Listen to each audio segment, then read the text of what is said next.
Yo estoy aquí hoy en esta parada de nuestra gira internacional en nombre de esos venezolanos que no tienen voz, de nuestras etnias indígenas que están siendo desplazadas en este momento por la extracción ilegal de oro en el Amazonas, el ecocidio en curso en nuestro país en 112.000 kilómetros cuadrados de detección. 20 etnias indígenas están siendo desplazadas, masacradas en este momento para financiar grupos terroristas en Venezuela, como el caso del ELN, que lo denunció el presidente Duque y parte del grupo de Lima, como lo que se denunció en la cumbre de antiterrorismo recientemente en la ciudad de Bogotá, con los cancilleres presentes ahí. Por eso estamos aquí el día de hoy. Tenemos una lucha constante, determinada, firme, por recuperar la democracia, a través de elecciones libres, a través de las que los venezolanos decidan por el futuro de Venezuela.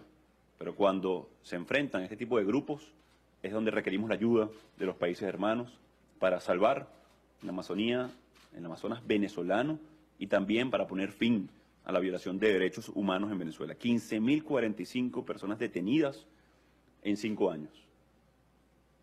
18.000 asesinados de manera extrajudicial por un cuerpo denominado FAES, que la misma comisionada Michelle Bachelet, desde su primera sugerencia, luego del informe de derechos humanos en Venezuela, pidió como sugerencia eliminar 18.000 asesinatos extrajudiciales en 3 años. Por eso es lo que hace hoy la dictadura de Maduro. 121 militares detenidos, asesinato político en el caso de Edmundo Rada, como recogió también el informe actualizado de Michelle Bachelet, casos de tortura militares como el caso del capitán Acosta Arévalo, que fue asesinado a golpes, simplemente por exigir una elección libre, por exigir que los venezolanos decían. Por eso estamos aquí hoy y agradecemos profundamente el respaldo de Canadá, de los países del Grupo de Lima, de los países de Europa, en el restablecimiento y el rescate, primero de la dignidad humana. Hemos pedido tomar acción por el cambio climático y debemos hacerlo como sociedad global, detener las emisiones de CO2. Lamentablemente la discusión en Venezuela es más primitiva. El mercurio que utilizan para envenenar ríos es la tala y la quema indiscriminada del pulmón natural del planeta. Es parte de lo que tenemos que hacer, tomar acción por detener el cambio climático, pero también por rescatar la dignidad humana en este momento en Venezuela, que está siendo vulnerada a través de persecución, a través de tortura, a través de la masacre a nuestras comunidades ancestrales en este momento en Venezuela. Quiero decirles que hemos tomado acción en Venezuela, que hemos mantenido la unión, la unidad de todos los factores. En Venezuela no hay un país dividido, no hay un país polarizado, no es una lucha entre ideologías, es una lucha de una dictadura y los que queremos una democracia, los que queremos rescatar la libertad versus los pocos que quieren oprimir al pueblo de Venezuela. Con este firme y determinado respaldo, estamos seguros que podemos lograr la diferencia en Venezuela, pero también, por supuesto, para la región. El proceso de paz en Colombia, lo hemos hablado con nuestros hermanos colombianos, se ve afectado también por la crisis en Venezuela, cuando encuentran refugio estos terroristas como del ELN, como de la disidencia de la FARC, y además encuentran fuente de financiamiento para sus acciones de terror a nivel regional y global. Estamos muy seguros que con este respaldo y con la presión del mundo libre, de los demócratas, podemos lograr una transición democrática en Venezuela que nos permita elecciones presidenciales realmente libres en el corto plazo. En Venezuela todos están en riesgo. En Venezuela en este momento hay más de 400 presos políticos, entre ellos sindicalistas, líderes de uniones como el caso de Rubén González, parlamentarios desaparecidos, el caso de Gilbert Caro, secuestrados como Juan Requesén, mi jefe de despacho continúa secuestrado de más de hace un año. 11 miembros de mi equipo en clandestinidad porque estamos buscando ayuda por la crisis de refugiados en la región, que ya son 5 millones en este momento, pudiera llegar a 6 millones, superando incluso a Siria en el continente. Eso es un riesgo que corremos todos los venezolanos a diario. Caracas hoy es la capital más violenta del mundo, lamentablemente. Es lo que queremos cambiar y por eso estamos aquí hoy asumiendo ese riesgo de salir a denunciar la crisis, pero también buscar ayuda en este momento para enfrentar a esta especie de conglomerado criminal que representa la dictadura de Nicolás Maduro. Hemos enfrentado y lo vamos a hacer. Hemos durante años construido mayoría, hemos luchado de manera no violenta en protestas pacíficas en nombre de nuestras reivindicaciones sociales, políticas, de libertad de expresión, y no va a ser distinto. En Venezuela ministro, vivimos una especie de guerra cuando comparamos los indicadores. Vemos el caso de Siria, pero Venezuela tiene 5 millones de inmigrantes, a punto de superarla. La contracción del PIB venezolano es de 65% en los últimos 6 años. La inflación llegó a estar en 10 millones por ciento. Recientemente se midió en más de 7.000% de manera anualizada. 83% de los hogares no le lleva agua por tubería de manera frecuente, una vez al mes, una vez cada 15 días. Eso solamente puede ser comparado con países en guerra. Lamentablemente no vimos las bombas, pero sentimos el dolor. Las bombas fueron en contra de la libertad de expresión, de la institucionalidad, de la militarización del Parlamento. Y hoy no solamente está en riesgo Juan Guaidó al regresar a Venezuela, está en riesgo todos los venezolanos, pero también el continente. Cuando, insisto, vemos el amparazgo, el amparo que le dan a estos grupos irregulares en el continente, está en riesgo el medio ambiente. Cuando vemos que destruyen el Amazonas venezolano por codicia, por simplemente sostenerse un día más en el poder, desplazando etnias indígenas. Así que hemos asumido con responsabilidad, sin duda, este riesgo de venir a llevar la voz de esos venezolanos que se mantienen firmes y que están luchando por una democracia sana y rescatar nuestros valores fundamentales. Sí, gracias, ministro.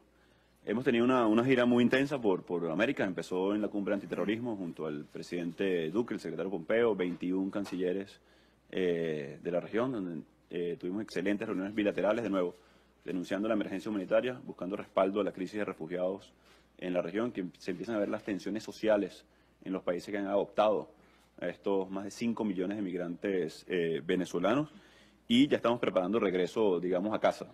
Creo que uno de los factores fundamentales de ejercer presión sobre la dictadura ha sido la movilización interna de las enfermeras, de los estudiantes, de cada uno de los que tienen reivindicaciones propias, orientados de nuevo en elegir, en decidir, en ver hacia el futuro, en el costo de oportunidad social hoy, que es doloroso, ese millón de niños que no tienen padres hoy en Venezuela, porque están en Colombia, están en Perú, están en Ecuador, para tratar de enviarles lo que pueden, hasta $30 al mes es lo que pueden. El salario mínimo en Venezuela es 3,5. ¿Qué podemos hacer para superar esta crisis de manera rápida y urgente? Porque el tiempo importa para los venezolanos. Se cuenta en número de vidas. Colocar presión, no acostumbrarnos a la crisis, no banalizar el mal, no dejar que un dictador quiera destruir el Amazonas, destruir un país, cuando podemos tomar acción. Podemos tomar acción y podemos orientarlo en presionar para lograr tener a lo interno movilización, respeto a los derechos humanos y una elección realmente libre. Será clave la participación de la comunidad internacional para no permitir que estos grupos irregulares sigan traficando con el oro. Hoy puede ser caracterizado como oro de sangre, haciendo referencia a lo que fue en su momento los diamantes de sangre. Hoy puede ser caracterizado de esa manera para evitar que sigan financiando grupos irregulares, el paraestado en Venezuela, estos colectivos armados con los que agreden a parlamentarios, con los que agreden a ciudadanos que protestan, y es parte de las acciones que vamos a tomar en conjunto con nuestros aliados. Sí, bueno, no es un secreto que Cuba ha sido parte del soporte no solamente ideológico, sino también a nivel de inteligencia, en lo que ha sido, estamos hablando de la crisis de refugiados más grande que hemos visto, que va a superar a Siria este año, que hay 7 millones de venezolanos en emergencia humanitaria compleja, es decir, en riesgo de muerte. Hoy no hay una vacuna, no para el coronavirus, hoy no hay una vacuna para malaria en Venezuela. Enfermedades erradicadas hace 100 años, para fiebre amarilla, o sea, que también es un potencial crisis con la frontera con Brasil, la frontera con Colombia. Entonces, con respecto a Cuba, vamos a avanzar. Queremos que sean parte de la solución. Hoy, en cierta manera, están sosteniendo un poco al régimen de Maduro, pero con el acompañamiento adecuado podemos hacer posible que se coloquen del lado de la solución. Bien. Yo lo comentaba hace unos días en Davos y incluso en Madrid, donde tuvimos un gran encuentro con venezolanos. Nuestra generación, no por un tema etario, sino el momento que nos tocó vivir en Venezuela y en la región, no está para repartir culpas, sino asumir responsabilidades. Los venezolanos hemos hecho un gran esfuerzo y estoy seguro y lo sé que Canadá y los países no están haciendo lo que pueden hacer para ejercer la presión necesaria. La movilización interna es clave, a pesar de que han asesinado más de 270 niños. Y digo niños porque todos tenían entre 17 y 25 años protestando en la calle. Neomar Lander fue un caso de esto. Niños que han perdido la visión o los ojos porque estaban protestando por gas doméstico. Atención con esto, niños de 15 y 17 años que estaban protestando por gas doméstico para poder cocinar porque están utilizando leña en Venezuela, y le dispararon perdigones en los ojos y se los sacaron. O sea, eso pasa y ha pasado más de 250 veces en Venezuela. Nosotros vamos a hacer nuestra parte, vamos a hacer un esfuerzo, hemos hecho un esfuerzo, un gran sacrificio, lo vamos a seguir haciendo. Mientras estamos aquí siguen protestando en Venezuela estudiantes, enfermeras, profesores, y deben hacerlo, porque ganan $4 al mes. Con eso no se puede vivir, apenas sobrevivir de manera en pobreza extrema. Así que estamos esperando hacer lo que nos corresponde. Agradecemos profundamente a los países del Grupo de Lima, a Canadá, porque sé que están haciendo un esfuerzo enorme y sé que articulado con estas productivas reuniones, una agenda de trabajo, liderando el esfuerzo desde la región, desde Venezuela, para poder colocar el aporte en sanciones a criminales. Hay que hacer la diferenciación muy claramente. Sanciones a criminales, a violadores de derechos humanos, a corruptos que han saqueado a Venezuela, que son las herramientas que tiene hoy el mundo libre para enfrentar a futuro como venezolano, como sociedad global, revisarlo. Una emergencia humanitaria compleja de esa magnitud no sucede en un día. Una crisis de refugiados de más de 5 millones no sucede en un mes. Ver qué herramientas tenemos, desarrollar, mejorar para poder prevenir este tipo de situaciones y no tratar de corregirla como estamos hoy, comprometidos, determinados, no solamente en conjunto con Canadá, sino con todos los países de la región, a los cuales agradezco profundamente en nombre de esos venezolanos que hoy no tenemos en Venezuela, pero que se sienten representados hoy aquí y con el recibimiento que hemos tenido. Presidente, ¿qué tal? Buenas tardes, Orián Brito de TV Venezuela. Quisiera preguntarle, número uno, ¿cómo se va a transformar si cree que va a haber nuevas sanciones, nuevas acciones, todo este apoyo político que usted ha recibido tanto de Europa y ahora de Canadá, para que los venezolanos, pues, tengan, una medida clara de lo que se puede esperar para las próximas semanas? Dos, si está previsto una reunión con el presidente Donald Trump en los próximos días. Y por último, ¿cuál sería el mensaje para los venezolanos que creen que la desesperanza les ha ganado y que sienten que esta gira no va a traer nada, que va a ser más de lo mismo, porque eso no lo lee, que hay gente que siente esto? ¿Cuál sería el mensaje para ellos? Mira, el apoyo político no es a Juan Guaidó. Yo creo que el apoyo político es al sacrificio de cientos y miles de venezolanos que han una y otra vez ejercido su derecho a la protesta, su derecho pacífico a la protesta. Que hoy el mundo nos ve, que hoy el mundo nos escucha, que hoy el mundo nos acompaña en un proceso de rescate de la democracia, de rescate de la dignidad humana, de poner fin a una guerra que, insisto, no vimos las bombas, pero sentimos el dolor de la lejanía, el dolor de la ausencia, el dolor de estar lejos producto de esta crisis humanitaria. Hace 20 años en Venezuela, tú lo sabes, sufrimos una tragedia natural, el de la de Vargas. Además yo soy de esa zona y pensamos que era imposible superarlo. Hoy yo puedo entender a todos los que tienen hambre y necesitan una solución. No solamente la quieren, porque quieren vivir mejor, la necesitan. A los pacientes renales, que hoy no tienen para hacerse diálisis, que es urgente, están sentenciados a muerte. Por eso el tiempo importa. A los pacientes oncológicos, a los niños del JM Los Ríos, el pediátrico más importante de Venezuela, que no tiene agua y no puede atender ni siquiera las emergencias en este momento. El tiempo importa, lo sabe el mundo, lo sabemos los venezolanos. ¿Y qué tenemos que hacer? Hacer nuestra parte. ¿Ha sido difícil? Ha sido difícil. Nadie quiere un amigo preso o muerto por exigir sus derechos. Es lo que nos tocó a los venezolanos. Por eso estamos buscando la ayuda necesaria. La diferencia la vamos a hacer todos.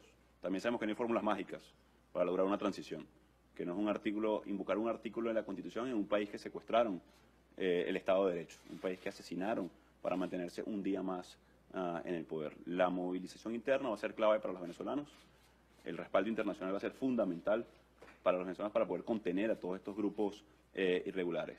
Esperemos acciones, pero hagamos acciones. Si cada uno hace su rol, los venezolanos en el exilio tienen un rol que comunicar, que informar, que tratar de hablar. Hoy, ministro, los venezolanos se informan principalmente por los venezolanos en el exterior, por la censura que existe en Venezuela. No hay canal de comunicación que pueda mencionar mi nombre en Venezuela. No hay radio que pueda invitarme porque la votan, porque cierran la radio.